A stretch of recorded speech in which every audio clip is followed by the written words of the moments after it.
have nuclear weapons. Okay, and as for the talking, since we are in a closer room, Young will be kicking out people that talk, because usually we're in the Shark Tank and your voices get kind of like dissimulate as they come to the front.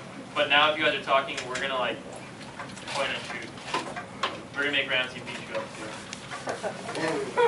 Muscle. Alright, continue. Okay, so is there anyone who would like to speak on for the topic? Well, personally, Iranian conflict, it's not just Iran that has this issue with nuclear arms. You've seen throughout our history, America actually has a history of going to random countries, claiming that they have nuclear arms, and infiltrating, taking away their natural resources, coming back, and then completely exploiting their whole government. Basically, in a sense, look at Saddam Hussein. They said that he had nuclear arms. They went in. They tried influencing Americans that we were going in there just for nuclear arms, or they had nuclear substances, and it turned out that completely false. They had no nuclear ties. So basically, it's like an ongoing history. And Iran conflict, Kyle, you know about the Iran conflict, right? A little bit?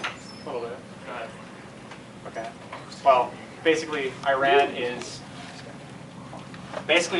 believed to have nuclear capability, not arms themselves, but actual nuclear capability. And in the past year, they recently created a bunker silo where they are able to use centrifuges that create nuclear fissile material a lot faster. And so the United States believes that they're preparing to arm themselves with nuclear weapons. And if that's the case, they obviously have the capability to inflict mass damage. So that's the argument from the United States.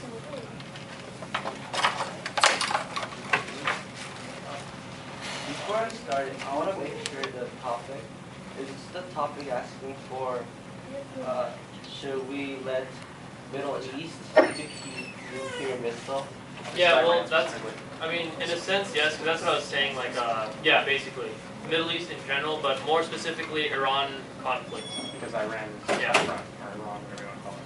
Then I think they can keep missiles because these days, 21st century, I think nuclear missiles are not any more weapons.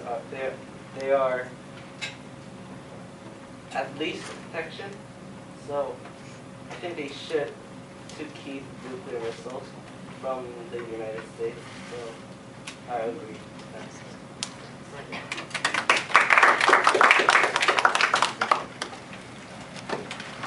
All right, well, I'll start on the other side here. I'll do that without a kid. I believe that Iran should not be allowed to have nuclear missiles because simply they do not have a stable government to control the people, and at any time if a dictator decides to rise up and take over the nation and has the power to do so, which is very possible in that country because it's not very stable, he will have access to nuclear arms which could be used to inflict mass damage on any nation in the world and possibly start a nuclear holocaust.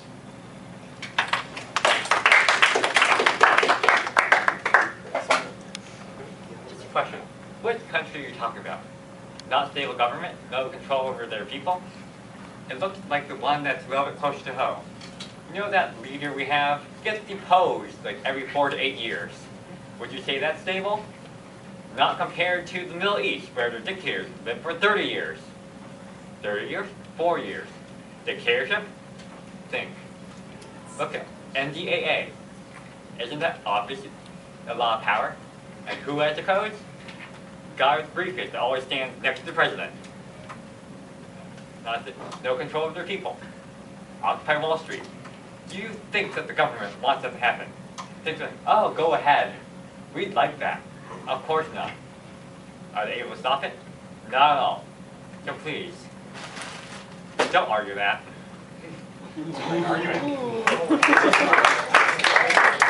Nothing personal. Actually, Grady, I will argue that because, see, in America, whenever we have organized protests, our government allows us to do it. In Iran, which my parents are from, and they were born in, whenever they have protests, what happens is that they shoot their own people, they use force that is not like tear gas and handguns and all that stuff. So they shoot their own people for their protest. Now, I see Sean smiling over there. So there have been some use of force in America lately in like the Occupy protests, mainly in Oakland and all that stuff.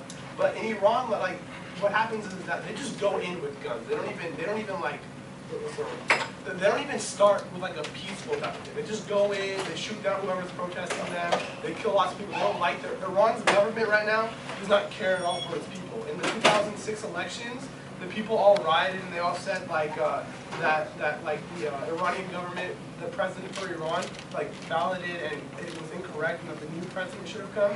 He shut down all of the opposition. Lots of people died, all that type of thing. So America has organized protests. Maybe they're not organized, but they have protests, and the government doesn't go in with guns and shoot people with them. That's the difference.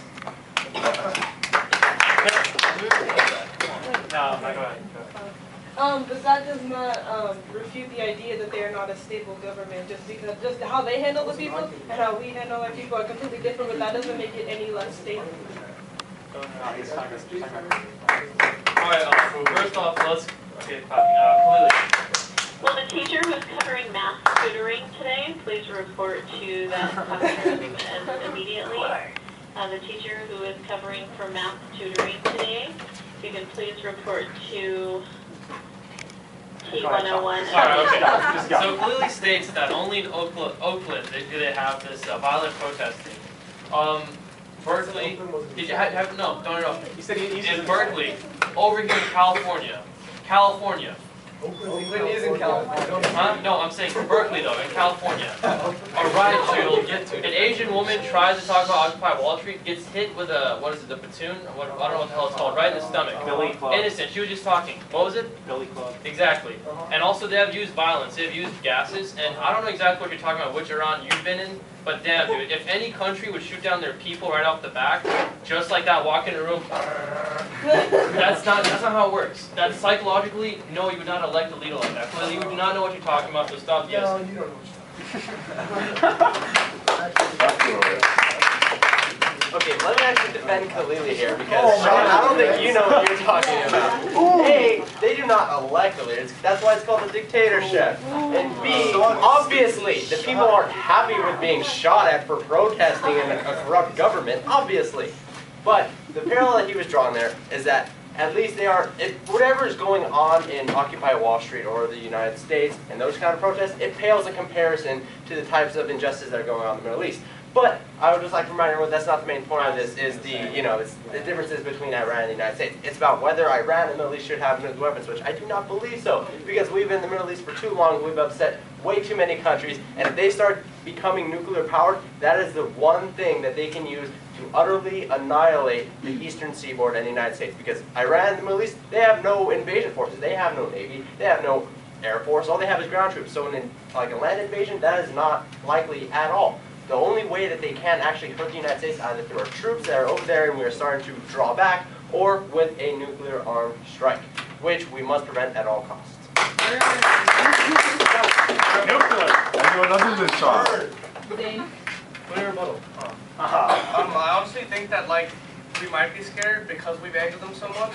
We should try to gain their trust back by giving them one of these important weapons. We're thinking that they might be really unstable, but who are we to deem that their government is stable or unstable? They should be the ones to judge that. And even if they did shoot a nuke at us, have you guys watched that movie Red? The guy was able to shoot an RPG as it got shot. We can't shoot a nuke.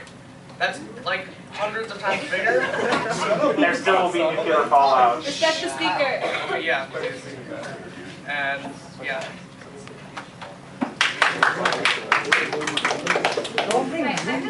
I'm having a problem with why you would Hey, say. guys. Respect the speaker, please.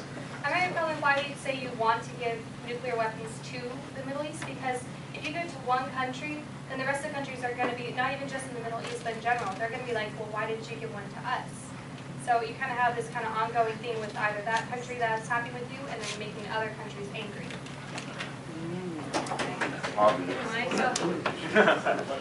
Just to make a point, we're not like handing out nukes like, hey, turn an application, we'll get you a free nuke. No, it's just that Iran currently has the resources and they have the ability to make nuclear weapons, and that just kind of scares, our folks in DC. I think they should not be allowed to have nukes because there is a lot of instability in the government, and I mean, Grady brought up the point that they have kings. My example, King Zahir Shah in Afghanistan had a reign of 39 years and 251 days. And as soon as he left the country on a diplomatic trip, he was overthrown, the entire government system was changed. and he was considered one of the greatest leader Afghanistan ever had. Still. So again, there's a lot of instability in the government, and you have a lot of, and I really don't think any country in the Middle East is going to use a nuke, because we all know like the effects of nuclear war. Because if they send a nuke at us, the first thing we're going to do is send a nuke at them. They know how it's going to happen, and they know how X amount of nukes is going to destroy the world, whatever. So no one's really going to use nukes unless they have extremist groups which are known to be present in the region.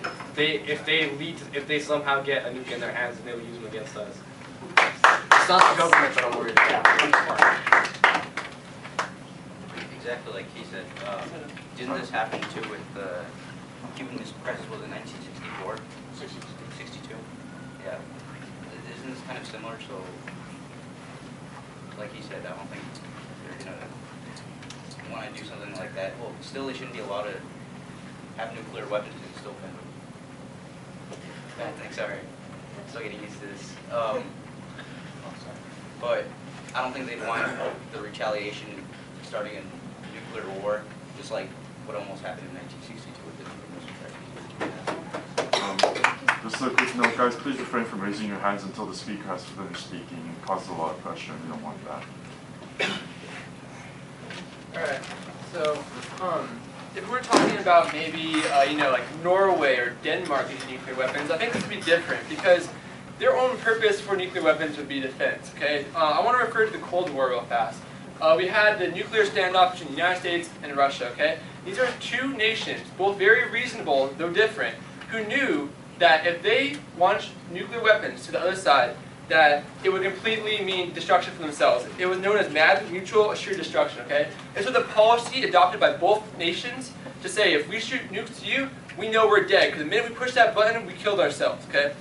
Now, that's with reasonable people, maybe corrupt, but with reasonable people who want to have families they protect. These are people who know what's on the line of their nation when they push that button. They know that they can't win.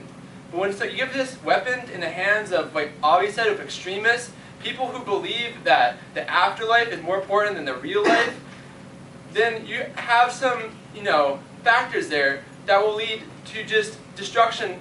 They don't care if they launch nuclear weapons to you, because they don't think it's going to matter if you launch it back to them as long as they get you. And that's all that matters to them. So why would we give them nuclear weapons when they have no repercussions in their mind if we gave them that, or we let them have it? I just want to bring some facts up to the table, I guess. Iran currently does have the ability to create nuclear fissile material for peaceful purposes such as nuclear generation and use for chemotherapy and other cancer-based, where you use chemotherapy to kill off cancer cells.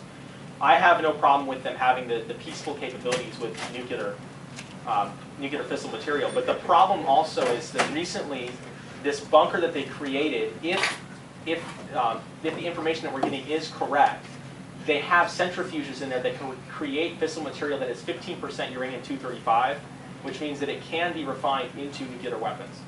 So from this point, yes, they state that the reason why they're using it is for peaceful purposes, but the problem is that at the same time they have the ability to get nuclear weapons extremely quickly and with relative ease.